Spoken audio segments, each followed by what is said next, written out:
প্রিয় বন্ধুরা, আজ আমরা ইনইকুয়ালিটির কয়েকটি গুরুত্বপূর্ণ প্রশ্ন নিয়ে আলোচনা করব। খুব সংক্ষিপ্ত নিয়মে করার চেষ্টা করব। শুরু করার পূর্বে তোমাদের প্রতি অনুরোধ, যদি ভিডিওটি তোমাদের কাজে লাগে, ভালো লাগে, অবশ্যই লাইক, কমেন্ট আর সাবস্ক্রাইব করে রাখবে, আমাকে সহায়তা করবে।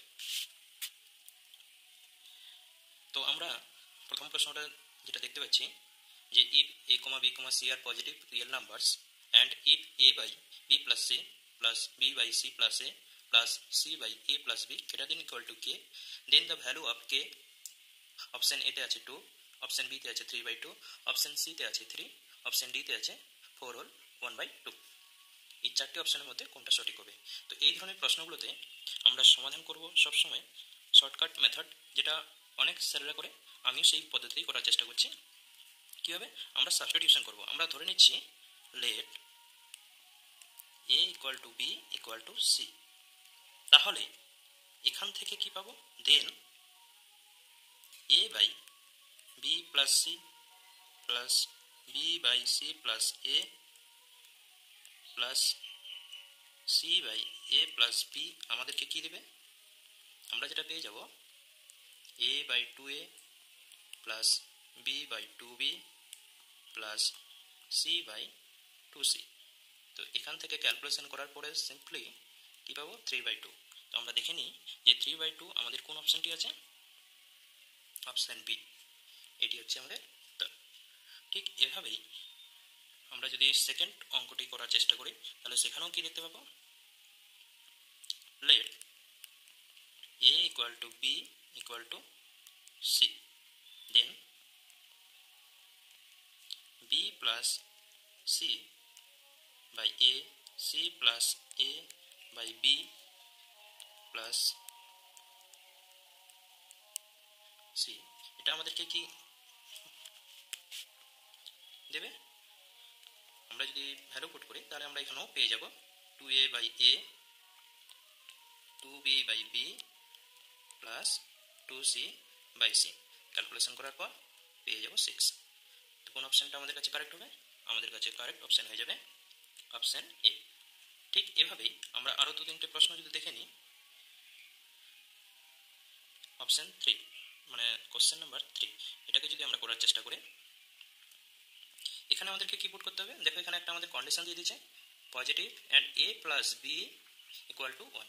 তো আমরা এখানে যদি ধরে নিই let a equal to B equal to half, এই হাফ নেওয়াতে আমাদের a plus B equal to 1 কন্ডিশনটা স্যাটিসফাই করবে। তো আমরা এইভাবে ধরতে পারি, যতক্ষণ না প্রশ্নে এইভাবে যদি না বলা থাকে এ নট ইকুয়াল টু বি, আমরা এইভাবে আমাদের শর্টকাট করার জন্য অনুমান করে নিতে পারি।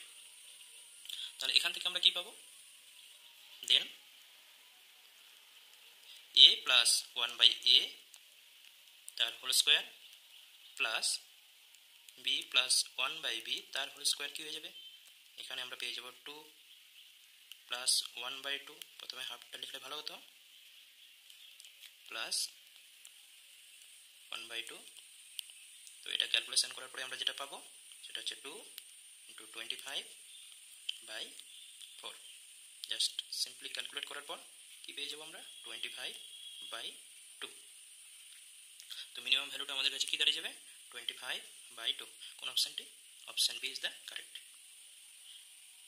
ঠিক এভাবে আচ্ছা, পরবর্তী প্রশ্নটা এখানে কিন্তু বলে দিয়েছে যে a plus B equal to 6, আর একটা কন্ডিশন বলেছে a not equal to B. তো এই প্রশ্নটা আমরা পরে করার চেষ্টা করি, কারণ আমরা যদি এখানে a ইকুয়াল টু 3 আর b ইকুয়াল টু 3 নিয়ে নিই তখন কিন্তু সমস্যায় পড়ে যেতে পারে, কারণ এখানে কন্ডিশনটা দিয়ে দিচ্ছে যে a not equal to B.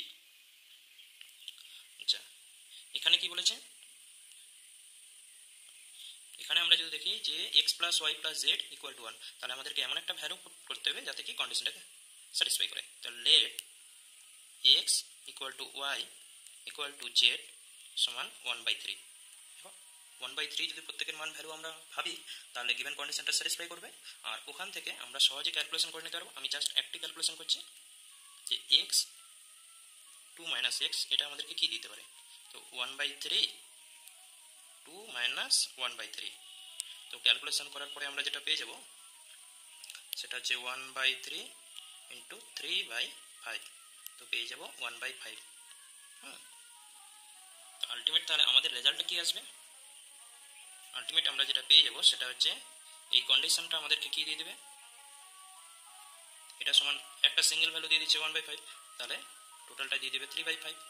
3/5 কোন অপশানটি আছে আমরা দেখে নিই, অপশান এ, এটা হচ্ছে আমাদের কারেক্ট অ্যান্সার। ঠিক এভাবেই আমরা ভ্যালু পুট করে করতে পারি। দেখো কোশ্চেন নাম্বার 6টাও এখানেও আমরা যদি পুট করে দিই 1/3, বি 1/3, সি 1/3, তখন কিন্তু আমরা অ্যান্সার নির্ণয় করে নিতে পারি। ঠিক সেভাবেই কোশ্চেন নাম্বার 7টাও আমরা সমাধান করে নিতে পারি যদি আমরা এ সমান 1/3, B equal 1/3, C equal 1/3 substitute করি, তাহলে আমরা ইজিলি অ্যান্সার পাবো। এবার আমরা দেখে নেওয়ার চেষ্টা করি যে প্রশ্নটা আমরা স্কিপ করেছিলাম, কোশ্চেন নাম্বার 4। কোশ্চেন নাম্বার 4 আমরা কীভাবে সমাধান করতে পারি, এখানে আমরা যে প্রপার্টিটা ব্যবহার করবো সেটা হচ্ছে mth পাওয়ার প্রপার্টি। mth পাওয়ার ইনইকুয়ালিটি যদি আমরা ব্যবহার করি তাহলে এটা আমরা পেয়ে যাব। মাপার বইতে ক্লাসিক্যাল অ্যালজেব্রায় এখানে a + b = 4 দেওয়া ছিল, অনেক বইতে 2 দেওয়া থাকতে পারে, যেরকমই দেওয়া থাক না কেন আমাদের কাছে mth পাওয়ার ইনইকুয়ালিটি ব্যবহার করলেই আমরা এটা পেয়ে যাব। তো আমি লিখছি a² + b²/2 > a + b/2 ⁻²। এটাকে আমি ফার্স্ট কন্ডিশন লিখলাম, আর সেকেন্ড আরেকটা লিখবো, পাওয়ারটা নেগেটিভ করে দিলে, কারণ যেহেতু স্কোয়ার ফর্মে আছে, তাহলে আমরা এখান থেকে পেয়ে যেতে পারি a + b/2 ⁻²। তাহলে এই দুটোকে একসাথে লেখার পরে আমরা কি পেতে পারি, দুটোকে একসাথে ম্যানেজ করে নেওয়ার পরে আমরা যে অ্যান্সারটা পাবো, আমি জাস্ট অ্যান্সারটার জায়গা কম আছে, যে অ্যান্সারটা পাবো সেটা হচ্ছে a + 1/a তার হোল স্কোয়ার + b 1 + b তার হোল স্কোয়ার সমান > 200/9। যদি তোমার ভিডিওটি ভালো লাগে তাহলে অবশ্যই সাবস্ক্রাইব করে রাখবে। Thank you.